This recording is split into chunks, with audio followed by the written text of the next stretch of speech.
Thank you very much, Madam Speaker, for this opportunity. Madam Speaker, I think election period of 1992-97 was quite chaotic, and there was a lot of issues in this country, and there was a lot of property destruction.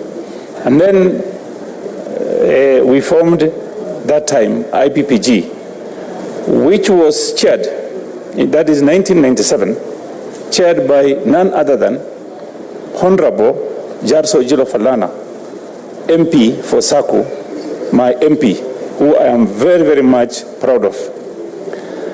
I also want to thank the committee that time. The 1997 IPPG report created a lot of democratization to this country, and that is why today we have to add just a few things on what has been done before by that report. Madam Speaker, the IPPG package made the playing field considerably more level. Madam Speaker, let me come back to the issue of Nadco. Let me take this opportunity to thank the members and the co-chairs and the leaders, both the leader of opposition, or Honorable Raila Amolo Odinga, and Our Excellency the President, for initiating this process. Madam Speaker,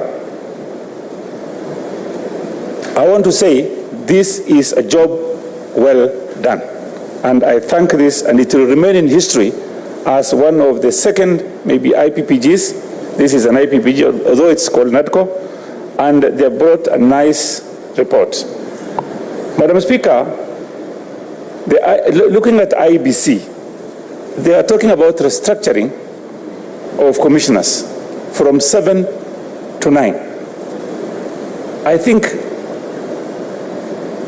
the reason behind this is very, very important. I think by adding 2 more, I think it was quite advisable, and I really support it. Madam Speaker, on the IEBC issue again, there is issue of boundaries.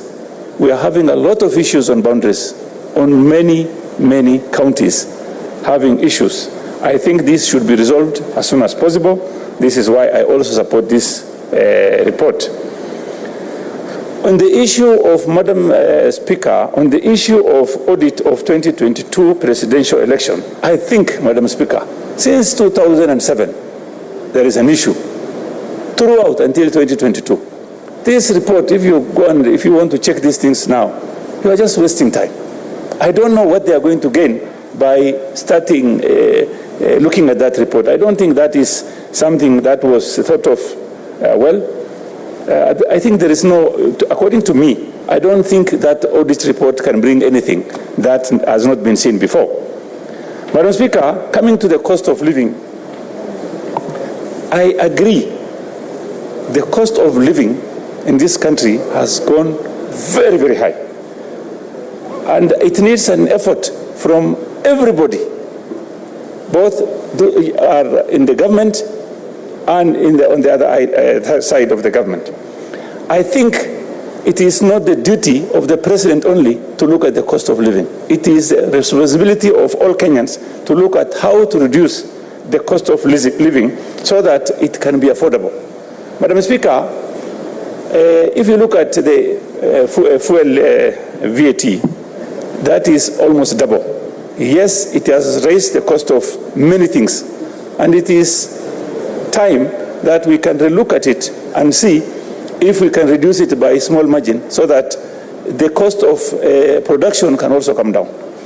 Madam Speaker, if you go to, for example, Moyale on the Ethiopian side, the cost of a liter of diesel is 75 to 80 shillings. And while on this other side, it is 220 shillings. And you see the difference. And that country is landlocked. Why should we have a fuel which is almost 3 times price in Kenya, the other side, this side of the border, while in Ethiopia, the other side, fuel is cheaper? We need to look at why the cost of fuel is higher in Kenya than Ethiopia. Madam Speaker, the issue of implementation of 2/3 gender rule, Madam Speaker, as you are aware, I'm the chair for National Cohesion, Equal Opportunity and Regional Integration.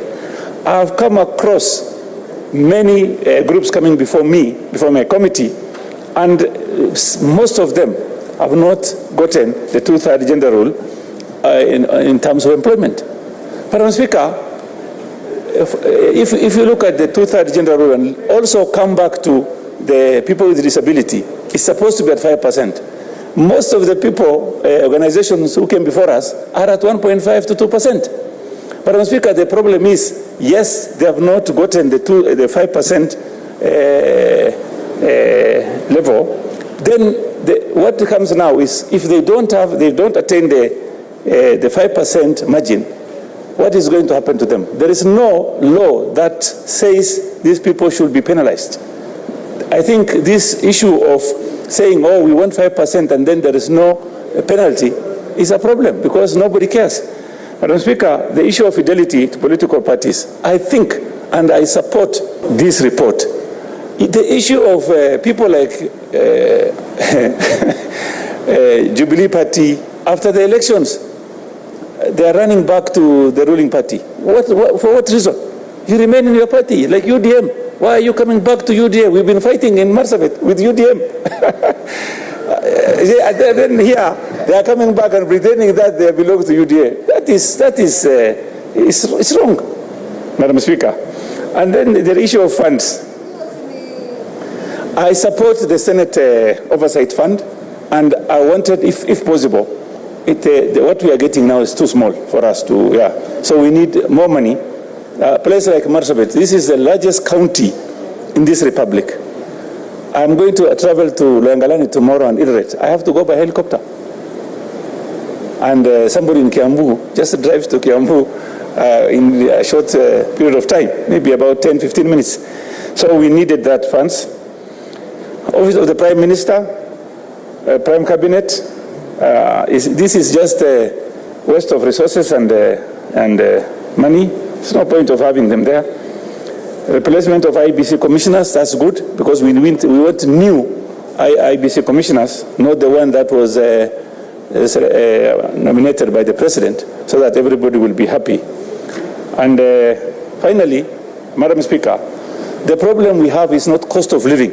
The biggest problem we have is corruption. Today, I've seen today, the government wants to propose a budget of 4 trillion. If we reduce the corruption by only 15%, we are going to save 600 billion. But if we reduce it to zero, we'll save 1.2 billion. Look at the counties. Who manages counties? Corruption is at almost 50%. And this is public. Everybody knows. Kwani, this money from going to the counties are not Kenyan money. It's public's fund, public's money.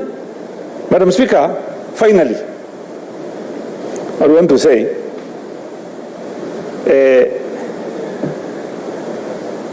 the restoration of privileges enjoyed by the coalition leaders. Madam Speaker, this,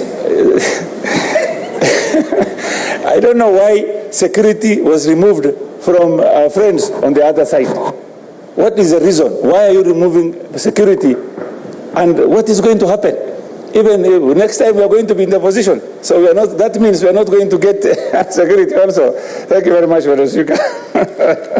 Sen.Chute.